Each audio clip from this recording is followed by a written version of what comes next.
This is a lesson on sigma notation, and it is probably review from some stuff you did last year in Algebra Trig. And what we have here is we're going to start with just the notation. Sigma notation is used as a shorthand way to represent a series, because remember, a series is a sum of numbers. So if we can create a pattern out of them, we can use sigma notation to represent that sum.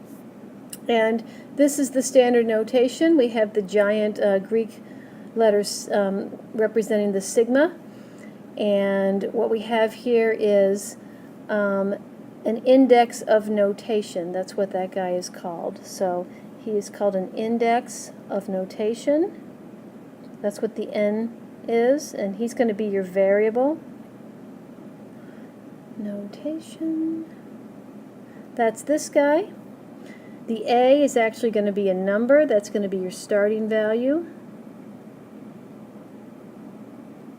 And what you do in sigma notation is you always index by 1 each time. So you have a starting value, and then you have an ending value. So it's like a little program. If you do any computer programming, it's like a little do loop. You're going to start at this value, and whatever your variable is, in this case it's an n, you're going to replace n with your starting value and come up with a number, and then you're going to have a sum in between each one. You're going to index this value by 1 each time, which means you're going to increase it, and your final value will be whatever you get when you end up with b. So we will work some examples to kind of show you how this works. So if you look at this guy, I have my sigma notation, and I'm going to go, my index of notation is n, so you see him here. I'm starting with the value of 1, and I'm going to increase it each time until I get to 4. So sometimes when the values are short, especially when you're going to evaluate sigma notation, we can't give you too many because that'll take forever. So here's my n values. I have an n of 1, and then it's going to be 2, and then it's going to be 3, and then it's going to be 4. That is what my index of notation is going to be. So for each of those values, I'm evaluating the function, or the expression. 3 times 1 plus 1, 3 times 2 plus 1, 3 times 3 plus 1, 3 times 4 plus 1. And that ends up with, when I evaluate it, it's 4, and now I'm going to add them all together. 4 plus 7 plus 10 plus 13. In this case, you want a final value. You want to add them all up, and you get 34. That's how you evaluate using sigma notation. The second example, we will, we'll do that right now. So the second example, we have, this time the index of notation is an exponent. And that creates a different type of pattern here when it's the exponent. I'm going to start at 4. I'm going to end at 7. So again, my index of notation is, I have my b values are going to be 4, and then 5, and then 6, and then 7. So I'm going to evaluate this expression for those 4 values. When I do that, that means I have 3 to the 4th plus 1. It's supposed to be a plus. 3 to the 5th plus 1. 3 to the 6th. And 3 to the 7th. Well, if I regroup these things, let's take a look. There are 2 parts to this. There's what they have in common is each one is adding a 1. So I'm going to separate out that constant term from the others. I have 1, 2, 3, 4. So I have 4 plus, if I regroup them, this is 3 to the 4th plus 3 to the 5th plus 3 to the 6th plus 3 to the 7th. Well, that should look familiar to you. If you look at this, I have a base of 3, so I have a common ratio of 3.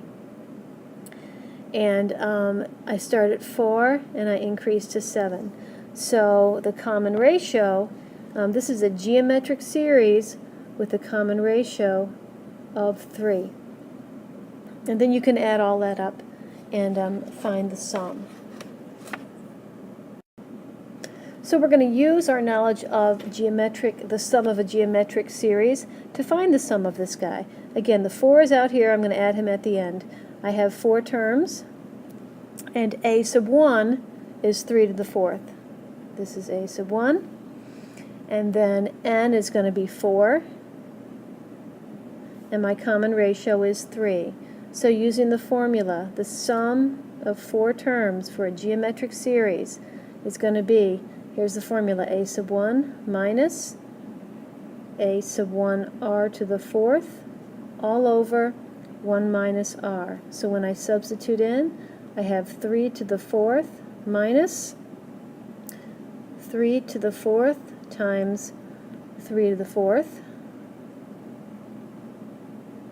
all over 1 minus 3. To that, I'm going to add the 4. So that's how you would set that up. You can treat it like a geometric series and add everything up. When you're finished, you end up with 3,244. So the key is when you have an index of notation that is an exponent, you're going to look for a geometric series. So we're going to look at another example like this. Again, remember, when the index of notation is an exponent, we look for a geometric series to process this thing. So if I look at this sigma notation, I start at 4, I end at 10. So think to yourself, how do I figure out the number of terms? If I start at 4 and include 4 and go to 10. If you want to find n is going to be the difference between those two numbers plus 1. So it's going to be 10 minus 4, which is 6, but since you include the 4, you got to add that back in. So that number, that count back in. So n is actually 7, because if you think about it, 4, 5, 6, 7, 8, 9, 10.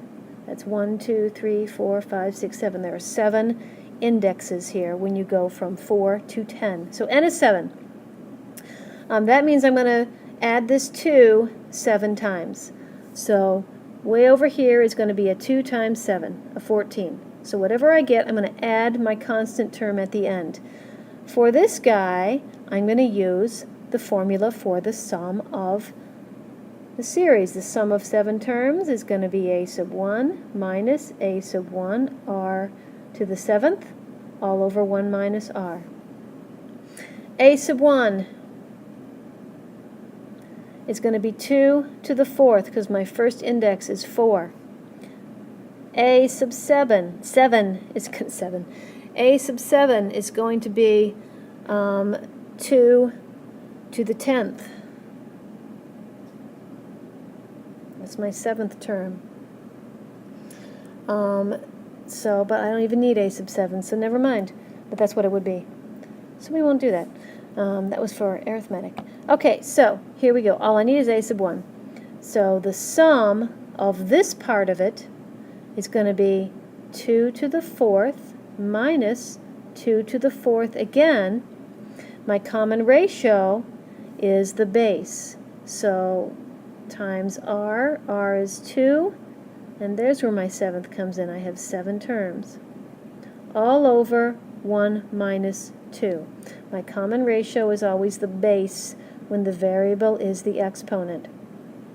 From here you process that in your calculator, and you should, if I do this right, it should be 2032, and to that I add the 14.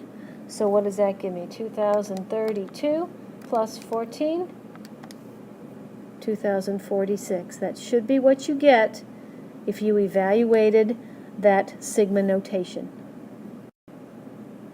All right, so now look at this guy. This guy goes from 0 to infinity. So that's a little different. There's a special case. We can only do this if our common ratio, remember, is less than 1. So 2/3, this series is going to converge on a sum. So this is an infinite sum. If I wrote some of this out, my first term would be 7 times 2/3 to the 0 plus 7 times 2/3 to the 1 plus ... because it keeps going.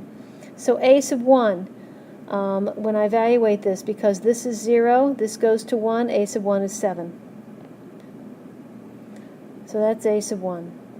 I can use my formula, the sum of an infinite series. S is a sub 1 over 1 minus r. It's that simple. So here a sub 1 is 7. My common ratio is 2/3 because that's the base. 1 minus 2/3. And when you simplify that, you end up with 7 over 1/3, which is 21. That's how you evaluate that sigma notation. When the index goes to infinity, positive or negative, as long as your common ratio is between 0 and 1, you can evaluate it using this formula. So we can also take a series and write it in sigma notation. The trick is just figuring out what the pattern's going to be. There are two easy things. If the pattern looks arithmetic, then there's a certain thing we can do, and if it looks geometric, there's a certain thing we can do. So if we look at the first one, 3, 6, 9, 12. This is arithmetic. My common difference is 3. So basically, when you have an arithmetic series, when you have sigma notation, it's going to be the common difference times the index of notation. Okay? So in this case, I have my sigma notation. My common difference is 3. There's my variable. And now I have to choose a starting point and an end point. And these can change, and this value can change depending on what you start with and where you end. But for my initial value to be a 3, n's going to have to start at 1, and it's going to have to end at 4. So that's how you represent an arithmetic sequence or series with sigma notation. Now finally, this one, 1 and 2 and 4 and 8 and 16, this can be represented by a geometric series because this is 2 to the 0 plus 2 to the first plus 2 to the second plus dot dot dot.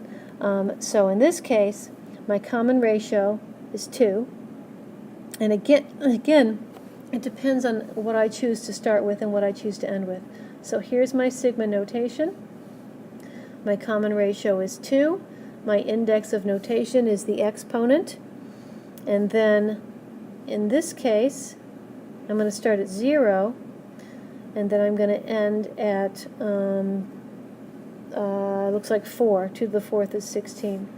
So that's how you represent a geometric series with sigma notation. And we will practice a lot more of these in class because this is where kids get into a little bit of trouble trying to come up with the correct notation from a series. So we'll finish this up back in class.